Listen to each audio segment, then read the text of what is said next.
एक गांव में हरिया नाम का एक किसान रहता था। इस साल हरिया ने अपने खेत में बैंगन की खेती की थी और बड़ी ही अच्छी पैदावार हुई थी। एक दिन वो खेतों से पके पके बैंगन तोड़कर शहर की सब्जी मंडी में बेचने जाता है। सब्जी ले लो, सब्जी ताजी ताजी सब्जी। शाम तक उसके लगभग सारे बैंगन बिक जाते हैं और बस थोड़े से बैंगन ही बचते हैं। हरिया बचे हुए बैंगन लेकर निकल पड़ता है। रात काफी हो चुकी होती है। हरिया अपनी बैलगाड़ी से घर वापस आ रहा होता है। रास्ते में काफी सुनसान जगह पड़ती है और उस जगह एक चुड़ैल का वास होता है। वो चुड़ैल काफी समय से भूखी होती है। जैसे ही वो हरिया को वहाँ से गुजरता हुआ देखती है, उसके चेहरे पर खुशी की चमक आ जाती है। अरे वाह, आज तो बड़े दिन बाद कोई आदमी यहाँ से गुजरा है। आज तो मुझे कुछ न कुछ खाने को मिल ही जाएगा। आज मैं पेट भर कर खाऊंगी। वो चुड़ैल उस आदमी को खाने जा ही रही होती है कि तभी उसका ध्यान बैलगाड़ी से नीचे लुढ़कते हुए बैंगनों पर जाता है। वो चुड़ैल जल्दी से उन बैंगनों को उठा लेती है और घुमा घुमा कर देखने लगती है।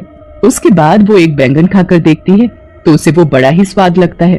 अरे वाह, ये तो बड़ा ही स्वादिष्ट है। ऐसी चीज तो मैंने पहले कभी नहीं खाई। चुड़ैल जल्दी जल्दी सारे बैंगन खा जाती है। अब उसके पास एक भी बैंगन नहीं बचता। चुड़ैल को और बैंगन खाने का मन होता है। वो सोचती है कि क्यों ना उस आदमी की बैलगाड़ी में बैठकर उसके साथ ही चली जाए। ऐसे उसे उस आदमी के पास और भी बैंगन मिल जाएंगे। वो जल्दी से हरिया की बैलगाड़ी में चढ़कर बैठ जाती है। हरिया को बैलगाड़ी में एक झटका सा महसूस होता है। वो जल्दी से पीछे मुड़कर देखता है तो उसे कोई भी दिखाई नहीं देता। अभी अभी मुझे ऐसा लगा कि मेरी बैलगाड़ी में कुछ भारी चीज गिरी है, पर यहाँ तो कुछ भी नहीं है। हरिया को वो चुड़ैल दिखाई ही नहीं देती और वो बैलगाड़ी लेकर आगे चल देता है। चुड़ैल बैलगाड़ी में बैठकर हरिया के घर तक पहुंच जाती है। हरिया तो घर के अंदर चला जाता है, पर चुड़ैल आंगन में ही रह जाती है और सबके सोने का इंतजार करती है।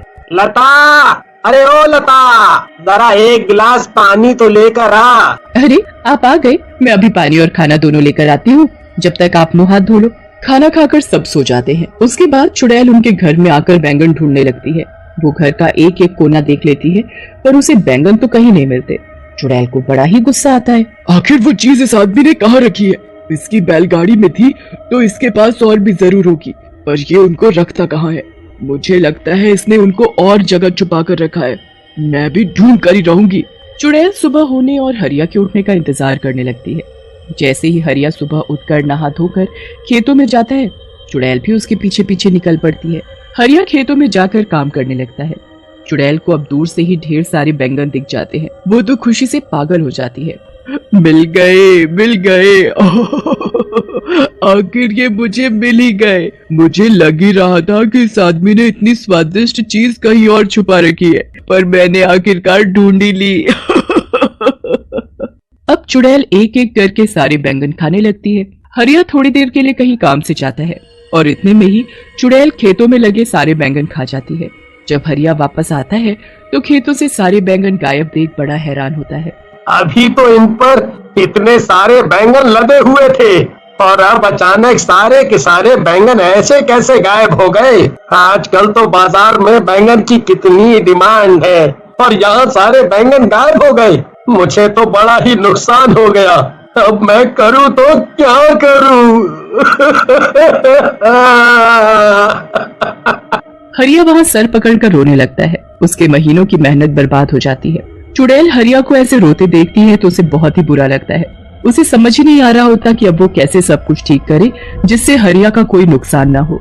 मेरी वजह से इस भले आदमी का इतना नुकसान हो गया। इसके सारे बैंगन मैं खा गई। अब मुझे ही दोबारा इनको उगाना होगा।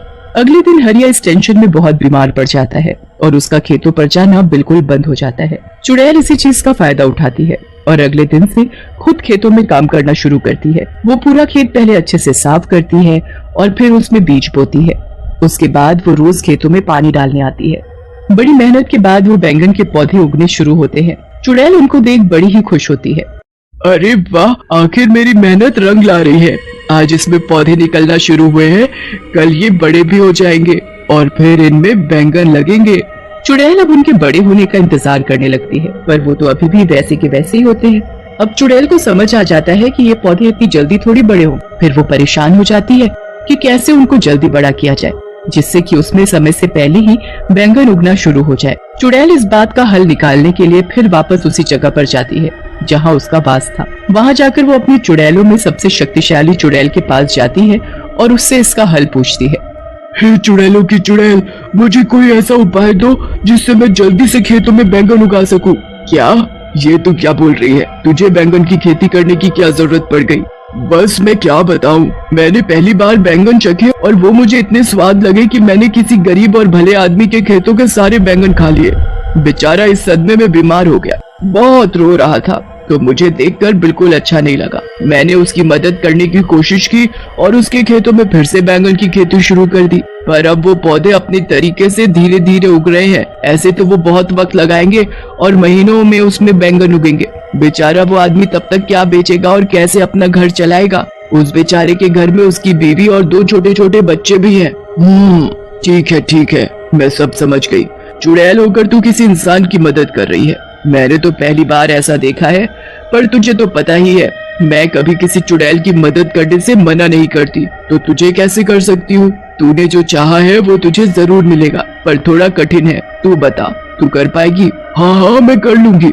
तुम बस मुझे ये बताओ कि मुझे क्या करना है। तुझे यहाँ से 100 मील दूर पहाड़ों में जाना है। वहाँ एक काली गुफा है जिसको पार करने पर एक छोटा सा जादुई पानी का तालाब आता है। उस तालाब का पानी लाकर तुझे उस खेत में डालना होगा। जरा सा पानी डालने से कोई भी चीज कुछ ही पल में महीनों और सालों का समय पूरा कर देती है। अगर वो पानी किसी बच्चे पर भी गिर गया तो वो बच्चा भी पल भर में आदमी बन जाएगा। इसलिए उस जादुई पानी का इस्तेमाल तुम्हें बहुत ही ध्यान से करना होगा। हाँ, मैं पूरा ध्यान रखूंगी। अब मैं जल्दी वहाँ के लिए निकलती हूँ, क्योंकि मैं जरा भी समय बर्बाद नहीं करना चाहती। चुड़ैल जैसे तैसे 100 मील की दूरी तय करती है। उसके बाद वो काली गुफा को पार करके उस तालाब तक भी पहुंच ही जाती है। वहाँ से जादुई पानी भरकर चुड़ैल सीधा अपने बैंगन के खेतों में पहुँचती है और थोड़ा थोड़ा पानी पूरे खेत में छिड़क देती है। उसके बाद चुड़ैल वहाँ से चली जाती है। अगली सुबह जब चुड़ैल वापस आकर देखती है तो चारों तरफ बैंगन ही बैंगन लदे होते हैं। अरे वाह, आखिर मैंने बैंगन की खेती कर ही ली। मैंने इतने सारे बैंगन उगा ही दिए। अब जब भी वो किसान यहाँ आएगा तो खुशी से पागल हो जाएगा। उसके बाद उसे बस हरिया के खेतों में आने का इंतजार रहता है। हरिया जब ठीक हो जाता है तब वो खेतों को देखने जाता है। खेतों में पहुंचकर जब हरिया हजारों बैंगन अपने खेतों में लदे हुए देखता है तो उसे तो अपनी आंखों पर विश्वास ही नहीं होता। कहीं मैं सपना तो नहीं देख रहा। पहले मेरे खेतों से सारे बैंगन अचानक गायब हो गए, फिर उसी खेत में इतने सारे बैंगन अचानक से उग गए। अरे वाह, मुझे मेरे गायब हुए बैंगन वापस मिल गए। हरिया सारे ताजे ताजे बैंगन तोड़कर टोकरों में भरने लगता है। धीरे धीरे करके सारे टोकरे बैंगनों से भर जाते हैं। हरिया सारे टोकरे अपनी बैलगाड़ी में रखता है। घर जाकर लता को सारी बात बताता है। लता तो ये बातें सुनकर चौंक ही जाती है। उसे हरिया की बात पर बिल्कुल यकीन नहीं होता। मुझे लगता है आप पागल वागल हो गए हो। अरे भगवान, मैं कोई पागल वागल नहीं हुआ हूँ। तू चलकर अपनी आंखों से देख ले। लता जब बाहर जाकर बैलगाड़ी देखती है तो वाकई में बैलगाड़ी बैंगनों के टोकरों से भरी हुई होती है। लता ये देख बड़ी खुश हो जाती है, पर उसे भी समझ नहीं आ रहा होता कि ये सब आखिर हुआ तो कैसे हुआ। उनके लिए ये तो कोई चमत्कार ही था। पर तभी चुड़ैल उनके सामने आ खड़ी होती है। हरिया और लता तो उसे देख बड़े घबरा जाते हैं। मुझसे डरो मत, मैं तुमको कुछ नहीं कहूँगी। मैं तो दरअसल तुमको कुछ बताने आई हूँ। चुड़ैल फिर हरिया और लता को सारी बात बताती